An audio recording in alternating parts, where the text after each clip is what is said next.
Halo teman-teman semua, perkenalkan nama saya Michael Anton, saya dari FAUI 2021 dan pada kesempatan kali ini izinkan saya untuk menjelaskan sedikit banyak tentang sistem hukum secara umum di negara Nepal. Nah, sebelum kita masuk pada sistem hukumnya, kita perlu mencari tahu dulu nih bagaimana sih negara Nepal itu.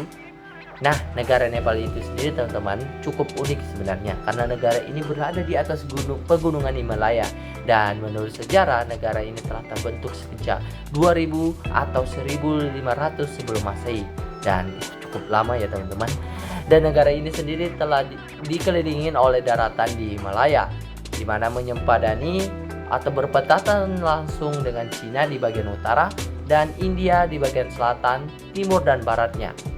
Nah, negara Nepal ini memiliki luas wilayah sekitar 140.800 km persegi dengan hamparan pegunungan dan suhu yang cukup dingin karena berada di atas pegunungan Himalaya. Meskipun ukuran negara ini relatif kecil dan medannya terjal dengan suhu yang sangat dingin, Nepal adalah negara dengan rumah bagi sekitar 29 juta orang yang terdiri dari berbagai suku, dari suku Brahman, Chetri, Newar, Gurung, Magar, Tamang, Rai, Limbung, Sarpa, dan Tamaru. Dan mayoritas penduduk Nepal itu menganut agama Hindu dengan rata-rata penduduknya bekerja sebagai petani dan pedagang. Namun dari segi ekonomi, negara Nepal merupakan negara dengan pertumbuhan ekonomi yang cukup lambat, di mana kita dapat melihat data di tahun 2015 di mana sekitar seperempat penduduknya berada di garis kemiskinan. PDB Nepal hanya sebesar 71.053 miliar US dollar dengan pendapatan per kapita penduduknya hanya sebesar 2.500 US dollar. Selanjutnya saya akan menjelaskan sedikit banyak tentang sejarah singkat bagaimana negara Nepal ini terbentuk dan bagaimana negara Nepal ini dapat membentuk sistem pemerintahannya hingga membentuk sistem hukumnya juga di negara Nepal itu sendiri. Bicara tentang sejarah, maka kita akan memulai dari ekspansi kerajaan Gorkha. Perlu teman-teman ketahui bahwa kerajaan Gorkha ini adalah kerajaan yang sangat besar yang mampu menguasai beberapa bagian di Asia Selatan. Dan hal itu dibuktikan di mana wilayah Gorkha mengklaim beberapa daerah di Asia Selatan dan membentuk kerajaan yang berkembang di wilayah tersebut. Hingga pada tahun 1768, Raja Prithvi membentuk Persatuan Nepal yang secara resmi menandai berdirinya kerajaan Nepal. Perlu teman-teman ketahui juga sebelum adanya kerajaan Nepal, di wilayah Himalaya itu atau kita kenal saat ini adalah Nepal telah dihuni oleh beberapa kerajaan-kerajaan, mulai dari kerajaan kecil hingga kerajaan yang besar. Dan pada saat itu terdapat 3 kerajaan besar. Hingga akhirnya pada tahun 1768 Raja Prithvi dapat mempersatukan 3 kerajaan besar itu dan membentuk suatu kerajaan yang disebut Kerajaan Nepal. Kerajaan Nepal sendiri merupakan kerajaan dengan sistem pemerintahan monarki selama 240 tahun. Kerajaan Nepal berada pada kerajaan Hindu yang terolah oleh dinasti Shah. Nah, di dalam kerajaan Nepal sendiri juga terdapat beberapa dinasti dan yang paling terkenal pada saat itu adalah dinasti Shah. Pemerintahan monarki berlangsung selama 240 tahun ini dari dinasti Shah hingga dinasti Rana. Pemerintahan monarki menyebabkan Nepal mengalami berbagai perubahan politik, mulai dari politik, ekonomi, dan sosial dalam sejarahnya. Hal ini tidak mengherankan karena negara Nepal sendiri pada dasarnya telah diapit oleh 2 negara besar, yaitu China dan India.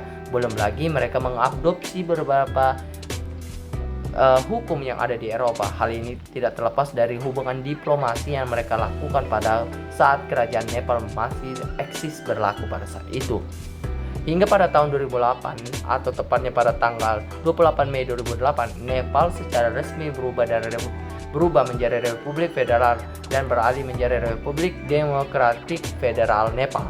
Perubahan ini juga mengakhiri pemerintahan dinasti Shah yang telah berlangsung selama 240 tahun dan menandai akhirnya pemerintahan monarki di Nepal.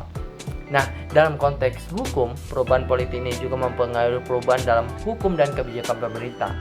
Sebelum perubahan politik pada tahun 2008, Nepal menggunakan hukum yang berasal dari pemerintahan monarki, termasuk Undang-Undang Nomor 19 tahun 1919 atau kalau kita kaitkan dengan Indonesia, undang-undang ini mirip dengan Undang-Undang Dasar 1945, di mana Undang-Undang Nomor 19 tahun 1919 milik Nepal ini menetapkan Nepal sebagai kerajaan Hindu tanpa pemilihan umum Setelah perubahan politik pada tahun 2008, Nepal mengadopsi Undang-Undang Terpahat Nepal 2007 yang menetapkan Nepal sebagai Republik Demokratik Federal secara administrasi pemerintahan, di mana undang-undang ini mencakup berbagai aspek penting seperti hak asasi, ketentuan politik, dan struktur pemerintahan.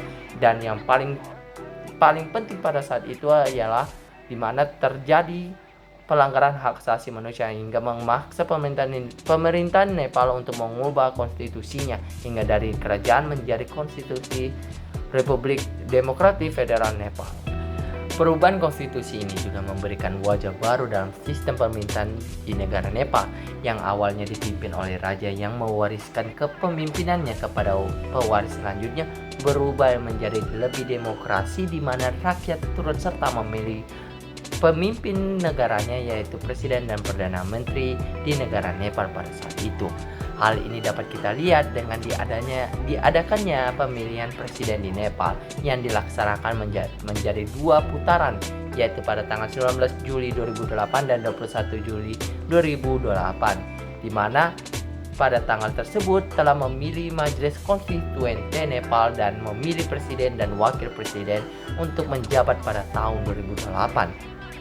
Dalam pengembangan konstitusi ini juga, Republik Nepal juga mengenal amandemen sementara, di mana setelah amandemen kelima dalam konstitusi ini telah terbentuk konstitusi sementara yang disahkan pada tanggal 14 Juli 2008 dan kemudian kembali menjadi konstitusi di awal pada tahun 2009 yang membentuk pemerintahannya sampai saat ini. Seperti yang telah saya jelaskan di awal video tadi bahwa Nepal merupakan negara yang dulunya berbentuk kerajaan berubah menjadi negara yang berbentuk Republik Demokratis Federal dengan ditandai dengan adanya reformasi pemerintahannya dengan adanya pemilihan presiden dan wakilnya dan pemilihan perdana menteri pada tahun 2008.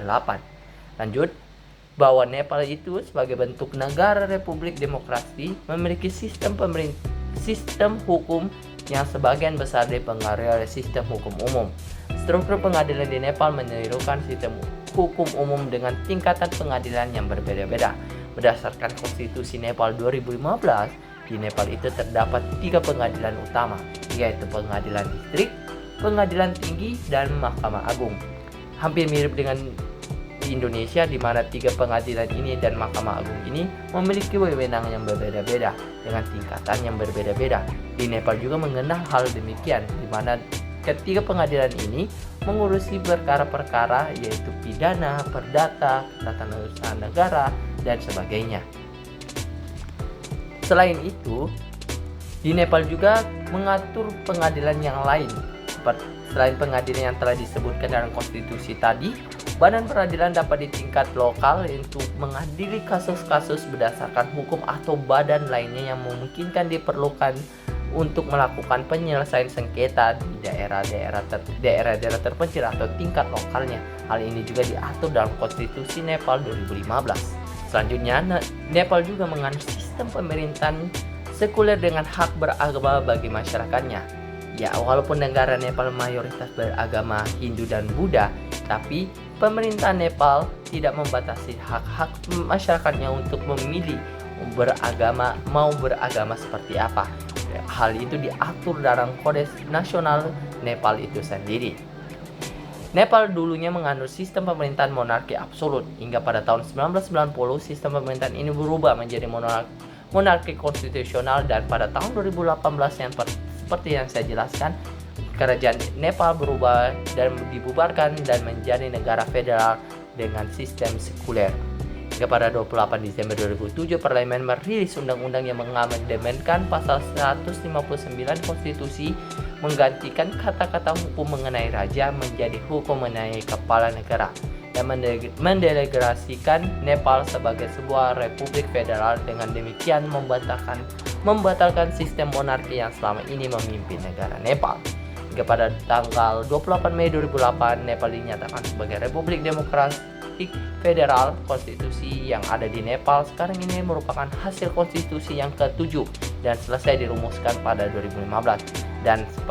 Dan perlu teman-teman tahu bahwa ternyata di Nepal juga punya namanya konstitusi sementara, hampir mirip dengan Indonesia, di mana konstitusi ini terbentuk pada konstitusi yang kelima, di mana waktu negara Nepal berada pada masa-masa kritis di mana pelanggaran HAM, kekerasan kepada perempuan dan anak masih sering terjadi, maka dibentuk konstitusi sementara untuk mengatur tindakan lebih lanjut untuk mengawasi dan memberikan hak kepada perlindungan hak-hak manusia pada saat itu. Kemudian sejak Nepal menjadi sebuah negara republik, negara ini telah mengalami perubahan dalam sistem pemerintahannya. Nepal telah mengadopsi konstitusi baru yang menetapkan dasar bagi sistem pemerintahannya, yaitu federal, demokratis, dan republik. Konstitusi Nepal juga menetapkan hak asasi manusia, kebebasan sipil, dan prinsip-prinsip demokrasi. Hal ini tidak terlepas dari seringnya terjadi pelanggaran HAM, kemudian adanya pengaruh kasta, eksploitasi kepada anak dan perempuan, dan sebagainya yang melanggar hak-hak asasi manusia pada saat itu yang masih sering terjadi, khususnya pada saat negara Nepal masih berbentuk kerajaan. Kemudian dengan adanya gebrakan baru dan perubahan konstitusi ini membuat Nepal bertransformasi dari awalnya berbentuk monarki menjadi sebuah republik yang didasarkan pada prinsip-prinsip demokrasi dan kebebasan dan keadilan. Hal ini berupaya untuk melindungi hak asasi bagi masyarakat di Nepal dan membentuk konstitusi dan negara Nepal yang menjadi yang lebih baik. Dengan demikian, sistem hukum ketatanegaraan Republik Nepal didasarkan pada konstitusi yang menetapkan Nepal sebagai sebuah negara federal, demokratis, dan republik. Nepal memiliki sistem pemerintahan yang parlementer dengan presiden sebagai kepala negara dan perdana menteri sebagai kepala pemerintahan. Konstitusi Nepal juga menetapkan hak asasi manusia, kebebasan sipil, dan prinsip-prinsip demokrasi lainnya sebagai landasan sistem hukum dan pemerintahan yang ada di negara Nepal sampai saat ini. Secara umum, sistem hukum negara Nepal dipengaruhi oleh adanya adat istiadat yang berkembang dalam jangka waktu yang lama secara independen dan atas dasar kitab suci agamanya. Seperti yang kita ketahui, negara Nepal ini mayoritas beragama Hindu, di mana kerajaan-kerajaan pada saat itu menganut sistem kitab suci agama sebagai hukum yang paling utama dan yang terutama dalam kerajaan. Sehingga kita dapat menyimpulkan bahwa sebelum adanya sistem hukum yang berbeda-beda sampai saat ini, kerajaan Nepal menganut sistem hukum yang berdasarkan kitab suci agama yaitu Hindu. Dalam kitab suci agama Hindu, mereka mengadopsi beberapa sumber-sumber suci agama seperti Weda, Suristis, dan Simestis dari Wanu. Kemudian juga ada Yajnavalkya, Narada, dan Varadasti. Belum lagi masuk hukum-hukum asing yang mempengaruhi sistem kerajaan dan sistem hukum yang ada di kerajaan Nepal sampai berubah menjadi Republik Negara Nepal sampai saat ini. Kemudian sistem hukum Nepal bukanlah sistem hukum utama, melainkan sistem hukum campuran dari semua sistem hukum. Seperti yang saya jelaskan tadi bahwa negara Nepal awalnya adalah kerajaan yang dipecah-pecah yang menjadi satu dan menjadi suatu kerajaan Nepal, di mana sistem-sistem dari kerajaan yang kecil-kecil ini dan bersatu ini telah membentuk sistem hukum lainnya. Belum lagi diplomasi yang dilakukan oleh kerajaan Nepal kepada India, Cina, dan negara Eropa lainnya membuat sistem hukum negara dan negara Nepal menjadi lebih beragam dan membentuk sistem hukum kerajaan Nepal yang berubah menjadi Republik Nepal sampai saat ini. Sehingga sistem hukum Nepal bukanlah sistem hukum yang utama, melainkan hasil dari hukum campuran dari berbagai sistem, mulai dari sistem kerajaan tadi, kemudian juga sistem konstitusi, parlementer, kemudian juga ada federal dan lain sebagainya. Sehingga sistem hukum negara Nepal itu sangat beragam, membuat Nepal memiliki sistem yang sangat unik karena mereka mempunyai sistem yang bercampur-campur. Selanjutnya pada sistem hukum Nepal kita dapat melihat bahwa terdapat ciri-ciri keluarga hukum, civil law, common law, dan keluarga hukum agama Hindu, di mana ya hal ini tidak terlepas dari sejarah kerajaan Nepal hingga menjadi republik itu tadi, karena mereka menganut civil law system, kemudian common law system, kemudian juga adanya hukum agama Hindu yang diremuhkan menjadi satu sistem yang membentuk Republik Nepal sampai saat ini. Sehingga tidak heran kalau kita menyebut negara Nepal ini memiliki sistem hukum yang unik karena mereka mengkombinasikan civil law, common law, dan kemudian keluarga hukum agama Hindu menjadi satu sistem hukum yang kita kenal dengan sistem hukum negara Nepal yang dicantumkan dalam nasional Kode Nasional Nepal, atau kalau di Indonesia hampir mirip Undang-Undang Dasar 1945. Kemudian berdasarkan pasal 1 Konstitusi Nepal telah menegaskan bahwa konstitusi ini sebagai sumber hukum fundamental negara. Nepal menerima hukum tertulis, presiden, dan kesetaraan dan keadilan sesuai dengan hati nurani yang baik sebagai sumber hukumnya. Hal ini membuktikan bahwa common law system, civil law system, dan sistem agama Hindu dalam pemerintahan dan sistem hukum di Nepal diterima baik dan menjadi dasar dari fundamental negara Nepal itu sendiri. Dan bagaimana sumber hukum ini diterapkan dalam sistem hukum untuk memberikan rasa keamanan dan kenyamanan dan pelindungan hukum dan kepastian hukum bagi masyarakat di Nepal itu. Baik teman-teman, demikianlah video ini dibuat. Dari video ini kita belajar banyak hal. Yang pertama adalah kita mengenal bahwa setiap negara memiliki sistem hukum yang berbeda-beda. Kedua adalah sistem hukum itu tidak harus satu tapi bisa juga dikombinasikan. Hal ini dapat kita lihat dari sistem hukum di negara Nepal, di mana mereka mampu mengombinasikan civil law, common law, dan sistem hukum berdasarkan agama, dalam hal ini agama Hindu, sebagai sumber fundamental dan sumber hukum negara Nepal itu sendiri.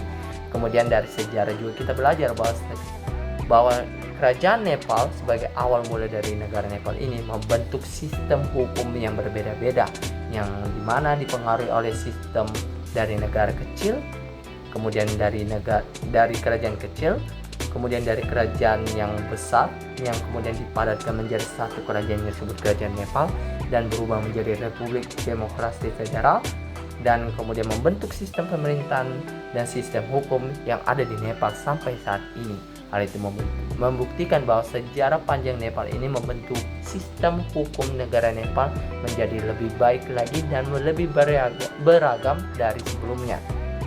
Semoga dari video ini kita banyak belajar teman-teman dan dapat menambah wawasan kepada kita semua bahwa sistem hukum itu berbeda-beda dan bagaimana cara negara itu menggunakan sistem hukum mereka dalam mengatur negara mereka menjadi lebih baik dan memberi kenyamanan, kepastian hukum dan keamanan bagi masyarakat dan negara itu sendiri. Dari saya sekian, saya ucapkan terima kasih atas dukungan teman-teman dan yang telah menonton video ini. Sampai jumpa di lain waktu. Dah.